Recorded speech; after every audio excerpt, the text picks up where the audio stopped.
සුබදසක් කියලා පිළිගන්නවාදත් මගේ යාළුවෝ හැමෝම ඩිසයින් YouTube channel එකට. අද මම මේ වීඩියෝ එකෙන් ඔයාලට ටියුටෝරියල් එකක් නම් නෙමෙයි කියලා දෙන්නේ. හැබැයි මීට කලින් මම කරපු ටියුටෝරියල් සීරීස් එකක් තියෙනවා ෆ්ලයර් ඩිසයිනින් ටියුටෝරියල් සීරීස් එකේ වීඩියෝස් තුනක් තියෙනවා. ඒකෙදි මම කතා කරා බිස්නස් ෆ්ලයර් එකක්, රෙස්ටෝරන්ට් ෆ්ලයර් එකක්, තුනක් නෙමෙයි අතරම දෙකක් මම දැන් දෙකක් කොයි තුනක් මම හරියට මතක නැහැ. බිස්නස් ෆ්ලයර් එකකුයි රෙස්ටෝරන්ට් ෆ්ලයර් එකකුයි ඩිසයින් කරගන්න විදිය. ඉතින් ඊයේ පෙරදා කීප දෙනෙක් මයින් ඇහුවා මේ ෆ්ලයර් එකක් හදද්දී අවශ්‍ය වෙන කරුණු මොනවද කියලා යාලට දැනගන්න ඕනේ කියලා. ඒ කියන්නේ දැන් සාමාන්‍යයෙන් මම දැන් ෆ්ලයර් එක ඩිසයින් කරගෙන මට නොලෙජ් එක තියෙනවා මේකට මොනවද දාන්න ඕනේ කියන එක පිළිබඳව. ඒ වුණාට දැන් ඔයාට කවුරු හරි කස්ටමර් කෙනෙක් ගෙනල්ලා දෙයක් කිව්වොත් මට මේකට ෆ්ලයර් එකක් හදලා දෙන්න මේ කරුණු ටික තමයි ඇතුළත් වෙන්න ඕනේ කියලා කස්ටමර් දෙන කරුණු ටික ඒ පිටියේම අපි ඔබන්නේ නැහැ ෆ්ලයර් එකට. මොකද ෆ්ලයර් එකක් හදද්දී ඒ හදන විදිහක් තියෙනවා. ඒ ටික අද අපි කතා කරමු කොහොමද හදන්නේ කියලා. ඉතින් මම ඔයාලට මුලින්ම ෆ්ලයර්ස් ටිකක් පෙන්නලා ඉන්න. ෆ්ලයර් එකක් කියන්නේ ඇත්තටම අත්පත්‍රිකා වලට. ඉතින් අපි ෆ්ලයර්ස් ටික බලමු. මේ තියෙන්නේ ටියුෂන් ෆ්ලයර්ස් තුනක් තියෙනවා. මෙතන ක්ලාස් වල ෆ්ලයර්ස් මේ ලංකාවේම තමයි. ඒ වල තුනක් තියෙනවා. තව එකක් තියෙනවා මෙතන ට්‍රැවලින් වල ෆ්ලයර් එකක්. ඉතින් මම එකින් එක මේ වල තියෙන දේවල් සහ ඔයාට අදාළ දේවල් මම පැහැදිලි කරලා දෙන්නම්.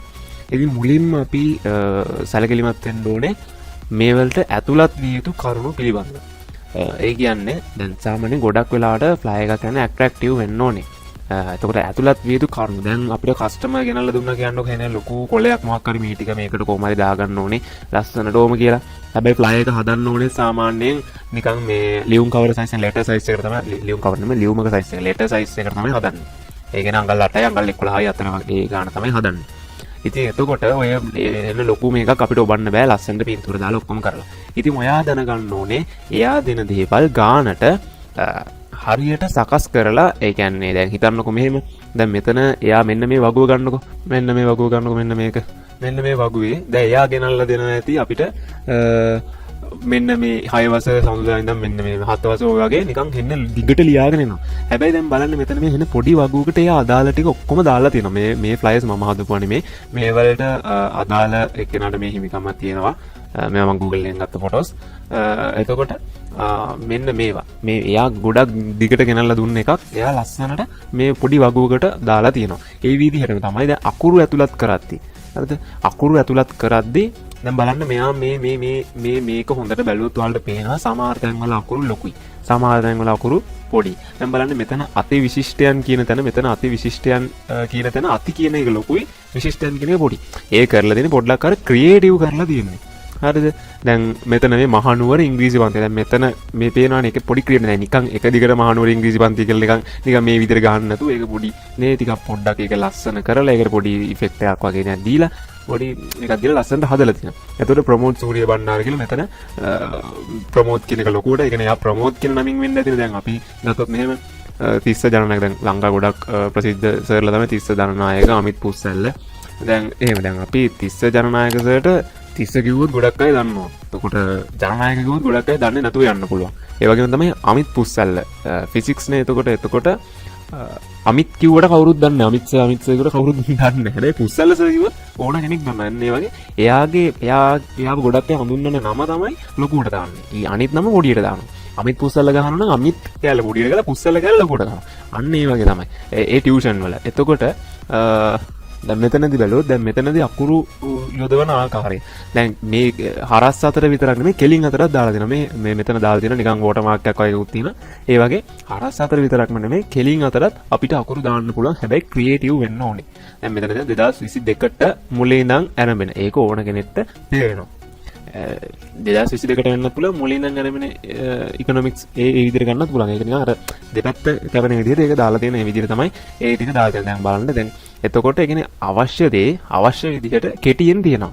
බොරුවට විචූර්ණ ලොකුවට නැතුව. දැන් මේ ෆ්ලයර් එක බලන්නකෝ. මේ ෆ්ලයර් එකේ අතර මේකේ පොඩක් මේ ක්වොලිටි එක මදි මේ ෆොටෝ එකේ. ඒ වුණාට ඔයාලට තේරෙයි කියලා මම හිතනවා. මේ ෆ්ලයර් එකේ මේ හෙන විස්තරයක් තියෙනවා මෙන්න මෙතන. මේ මොනවද මේ? ගුරුවරයා පේරාදෙණිය විශ්වවිද්‍යාලයේ භූගෝල විද්‍යා විශේෂවේදී ගෞරව උපාධිය වැඩක් නෑනේ. ඕවා මෙතනින් දාන්න පුළුවන්. මේ මෙන්න මෙතනින් දැම්මැකි මා BA on සරි මොකක් හරි කොහොම දාලා ඒ ටික දැම්මැකි. ළමයිට වැඩක් නෑ. ගුරුවරයා හොඳ නම් එච්චරයි. ඒ වගේ අනවශ්‍ය දේවල් මේකේ පුරව ගන්නේ නැතුව අදාළ විදිහට ලස්සනට තියනවා නම් එච්චරයි. දැන් බලන්න මේකේ මේ ගුරුවරයාගේ අරකයි මේකයි මොකුත් නෑ. ඒ ටික ඔක්කොම මෙන්න මෙතන තියෙනවා. මේ ගුරුවරයා ඉගෙන ගත්ත කෙනෙක් කියලා පෙන්වන්න මේ ටික ඇති හොඳට. හරිද? එයාව ප්‍රමෝෂන් එයා ගැන විච්චුරන දොඩන එකක් නෙමෙයි මේ තියෙන්නේ. මේ එයාව ප්‍රමෝෂන් කරන්න තමයි මේ තියෙන්නේ. එයා ප්‍රොමෝට් කරන තමයි මේක හදන්නේ. ඉතින් ඒ විදිහට මේව ගලප කරන්න අපි දැනගන්න ඕනේ. එහෙම ලස්සනට. ඒ කියන්නේ මිනිහෙක් දැන් අතර මිනිස්සු කැමති නැණි කියවන්න. දැන් මේ වගේ ගත්තොත් මේ ටික අපි කියවන්නේ නැහැ නේ. අනිවාර්යයෙන්ම ලොකුට තියෙනට තමයි කියවන්නේ. පින්තූරේ බලයි, නම් බලයි, මේ ටික බලයි, මේ ටික බලයි. ඔච්චරනේ. අනිවාර්යයෙන්ම ඔච්චරයි බලන්නේ.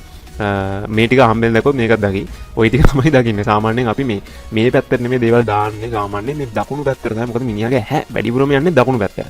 දකුණු පැත්තට තමයි අපි කියවන්න ඕන ටික ඔක්කොම දාන්නේ සාමාන්‍යයෙන්. දැන් මෙතනදී මෙතනදී අවුලක් නැහැ. මොකද දකුණු පැත්ත තනිකරම පින්තූරයක් විතරයි. එතකොට මේ පැත්තේ කියවන්නේ නැහැනේ. කියවන්න දෙන ටික අනිත් පැත්තේ තියෙනවා. අපි අනිවාර්යයෙන්ම අනිත් පැත්ත තමයි බලන්නේ. දැන් මෙතනදී ඔයාලට බලා ගන්න පුළුවන්. මෙතන නම ලොකුවට තියෙනවා. මොකද ගොඩක් සර්ලව නමින් දන්නවා මේ නම කිව්වා ආයෙස මේක තමයි මේ උගන්වන්නේ කියලා. ඉතින් එහෙම දෙයක් තියෙනවා. එහෙම නැත්නම් අපිට මේ සබ්ජෙක්ට් එක ලොකුවට දාන්න පුළුවන්. මෙන්න මේක තමයි සබ්ජෙක්ට් එක උගන්න මෙන්න මේක තමයි කියලා එහෙම දාන්නත් පුළුවන්. සබ්ජෙක්ට් එක ලොකු කරලා නමත් ලොකු කරලා එහෙම දාන්නත් පුළුවන්. ඒ ටික තමයි දැන් ඊට පස්සේ අපි බලමු මෙතනදි ගිහිල්ලා මෙන්න මේකට. දැන් මේක මට හම්බෙච්ච එකක්. මේක බලව මොකද තේරෙන්නේ දැන් මෙතනදී මුලින්ම පේන්නේ අපිට සීගිරිය. සීගිරිය දැක්ක ගමන්ම අපි දන්නවා සීගිරියයි ශ්‍රී ලංකා ට්‍රැවල් කියන එක තමයි අපිට මුලින්ම ඕකෙදි පේන්නේ. මුලින්ම මේ ෆ්ලයි එක දැක්ක ගමන් ඕන එකට වෙන්නේ මේකයි. ඒතර අපි දන්නවා ආර්මේ සීගිරි යන සීන් එකක් තමයි. ඒතර සීගිරියන්ට කවුරු හරි අනිවාර්යෙන් බල හිටපු කෙනෙක් මේක දැක්කම අනිවාර්යෙන් මෙයා මේකේ මුලිනාකටම කියවනවා. මම මෙතන ටෙලිෆෝන් නම්බර්ස් මේවා මකලා තියෙන්නේ ඒවා දාන්න බැරි හින්දා. මොකද මම ප්‍රොමෝෂන් එකක් නෙමෙයි මම ඔයාලට දෙයක් කියලා දෙන්න මේවා යූස් කරන හින්දා. ඉතින් මේ මෙතනදී ඔයාලට පුළුවන් මේ විදිහට ටෙලිෆෝන් අයිකන් එකක් මේ ලයිකන් එකක් වෙබ්සයිට් අයිකන් එක දාලා එහෙම වෙබ්සයිට් එකක් තියෙන නේ සයිට් එක ඒ වගේ ඒවා ටික දාගන්නත් පුළුවන්. ඊට පස්සේ මේ බලන කොච්චර සරලද කියලා මේකේ ශ්‍රී ලංකා ට්‍රැවල් මේ පින්තූරෙම තියෙනවා මොකද්ද මෙතන එයාලගේ පරමාර්ථය කියන එක. ඒ වගේ මේ පොඩි දැන් මෙතන දලදා මාලිගාවට මෙතන කැලේකට ඔය වගේ යන්න මේ දාලා තියෙනවා. ඒක දන්නවා මේ ටුවර් එකේදී මේ ටිකත් ඔක්කොම කව වෙන විදිහ තමයි අනිවාර්යයෙන්ම මේ ටුවර් එක යන්නේ හරි මොකක් හරි ඒක යාළ දන්නා. ඒකට යාළට මෙතන කවදාද කන්ටැක්ට් කරගන්න ඕනේ. මෙතන කන්ටැක්ට් නම්බර්ස් තියෙනවා. ඒතකොට ඒ නම්බර් එකට කෝල් කරලා අහන්න පුළුවන් මේ කවද්ද යන්නේ මොකද්ද සීන් එක. එහෙම එකක්. මම නිකන් පැහැදිලි කරන්නේ මේ ෆ්ලයි එකේ තියෙන දේවල් නෙමෙයි මම කියන්නේ. ෆ්ලයි එකේ තියෙන දේ නෙමෙයි. ඒක මොකද්ද අදහස් වෙන්නේ කියන මම කියන්නේ. ඉතින් ඒ විදිහට දැන් ඒතකොට මෙතන මේ දාලා තියෙන ඉෆෙක්ට් එක දැන් සාමාන්‍යයෙන් නිකන් කොටුවක් දාලා මේ ටික දාන්න නැතුව හරිද? ඊට පස්සේ මෙතන අකුරු ටික නිකන් උඩින් දාන්න නැතුව මෙතන පොඩි මේ ඉෆෙක්ට් එකක් දාලා හරිද? පින්තූර දෙක ලස්සනට එතකොට උඩ එක පින්තූරයක් යට එක පින්තූරයක් කියලා ඒ කියන්නේ පේන්නේ නැති වෙන්නේ මාජින් එක වැහෙන්න මේක දාලා ඒක ලස්සනට කරලා තියෙනවා. ඒ කරන එක. ඉතින් මේවා ගන්න පුළුවන් ඔයාලට බ්‍රෂ් ටූල්ස් තමයි මේවා. මේ ෆොටෝෂොප් වල තියෙනවා. ඩිෆෝල්ට් එන්නේ නැහැ මේවා ඔයාලා ඩවුන්ලෝඩ් කරලා ඉන්ස්ටෝල් කරගන්න ඕනේ. ඉතින් ඒ විදිහට තමයි සාමාන්‍යයෙන් ෆ්ලයි එකක එන්න ඕන දේවල්. ඒ වගේම කලර්ස් එතකොට ඇහැට අමාරු වෙන්න බෑ ෆ්ලයි එකට දාන කලර්ස් කිසිම වෙලෙක. මේකේ බලන්න මේකේ ඇත්තටම ඇහැට කිසිම අමාරුවක් නැහැ හොඳට පේනවා. ඒ වගේම මේකේ බෑග්ග්‍රවුන්ඩ් එක ඩාර්ක්. එතකොට අකුරු ලයිට්. එතකොට හොඳටම පේනවා. එහෙම තමයි සාමාන්‍යයෙන් වෙන්නේ. බෑග්ග්‍රවුන්ඩ් එක ඩාර්ක් වෙලා අකුරු මේ ලයිට් වෙනවා නම් ඇත්තටම හොඳයි. මොකද එහෙම වෙනවා නම් හොඳට පේනවා. එහෙම නැත්නම් බෑග්ග්‍රවුන්ඩ් එක ලයිට් වෙලා අකුරු ඩාර්ක් වෙන්න ඕනේ. අකුරු ඩාර්ක් වෙලා බෑග්ග්‍රවුන්ඩ් උත් ඩාර්ක් වුණොත් එතකොට ඒක නිකන් චොර වෙනවා. එතකොට හින කැතයි. එහෙම නැතුව අකුරුත් ලයිට් වෙලා බෑග්ග්‍රවුන්ඩ් ලයිට් වෙලා නිකන් එතකොටත් තේරෙනවානේ. ඒ වගේ නිකන් අර එකක් මේක නම් අනිත් එක මේක වෙන්න ඕනේ. එකක් වමට නම් අනිත් එක දකුණට. ඒ වගේ විරුද්ධ විදියට හැමතිස්සෙම කලර්ස් භාවිතා කරන්න කියලාත් මම කියනවා. ඉතින් ওই ටික තමයි ඔයාලට කියලා දෙන්න දෙන ෆ්ලයි එකක් භාවිතා කරද්දී. ඒ කියන්නේ මුලින්ම කියනවා නම් අවශ්‍ය දේ අවශ්‍ය විදිහට තියෙන්න ඕනේ කෙටියෙන්. අතුලත් වේදි කරුණු වලදී ගොඩක් තියෙන්න බෑ. අවශ්‍ය දේ කෙටියෙන් පැහැදිලිව තියෙන්න ඕනේ. අනිත් එක අකුරු වලට වැඩි පින්තූර භාවිතා කරන ගොඩක් හොඳයි. එහෙම නැත්නම් අකුරු භාවිතා කරන ක්‍රියේටිව් විදිහට භාවිතා කරන්න ඕනේ. ඒ කියන්නේ ලොකු පොඩි කරලා පැති මාරු කරලා ඒක බ්‍රෂ් ටූල්ස් වලින් පිටිපස්සට ඉෆෙක්ට්ස් දාලා ලස්සනට ඒක මැනේජ් කරගන්න ඕනේ. අනිත් එක තමයි බලපු ගමන් මේක මොනවා සම්බන්ධ දෙයක්ද කියලා තේරෙන්න ඕනේ. ෆ්ලයි එක දිහා නිකන් එකපාර බලපුවම එක තප්පරෙන් තේරෙන්න ඕනේ මේක මොන જાතියේ ෆ්ලයි එකක්ද. බිස්නස් වල එකක්ද, කෑම පිළිබඳ එකක්ද, ටියුෂන් පිළිබඳ එකක්ද, නැත්නම් ට්‍රැවලින් පිළිබඳ එකක්ද, මොන හරි මොකක්ද කියන එක තේරෙන්න ඕනේ. ඊට පස්සේ කලර්ස් ඇහැට අමාරු නැති වෙන්න ඕනේ. හොඳට ඇහැට වදින පාට වෙන්න ඕනේ. ඇහැට අමාරු වෙන්නත් බෑ. හොඳට ඇහැට ඉක්මනින් ඇට්‍රැක්ට් කරගන්න පාට වෙන්නත්. ඔව්. ඉතින් ওই ටික තමයි කියලා දෙන්න තිබ්බේ ඔයාලට ෆ්ලයර් එකක් හදාගන්න කරුණු විදියට. ඉතින් අපි තව වීඩියෝ එකකින් හම්බෙමු. මේ වීඩියෝ එකේදී ඔයාලා අනිවාර්යෙන් දැක් ඉගෙන ගන්න ඇති කියලා මම විශ්වාස කරනවා. ඉතින් මේක ඔයාලා දැක් ඉගෙන ගත්තාම ලයික් එකක් දාන්න, කමෙන්ට් එකක් දාන්න. තාම සබ්ස්ක්‍රයිබ් කරලා නැත්නම් දැන්ම සබ්ස්ක්‍රයිබ් කරන් යන්න.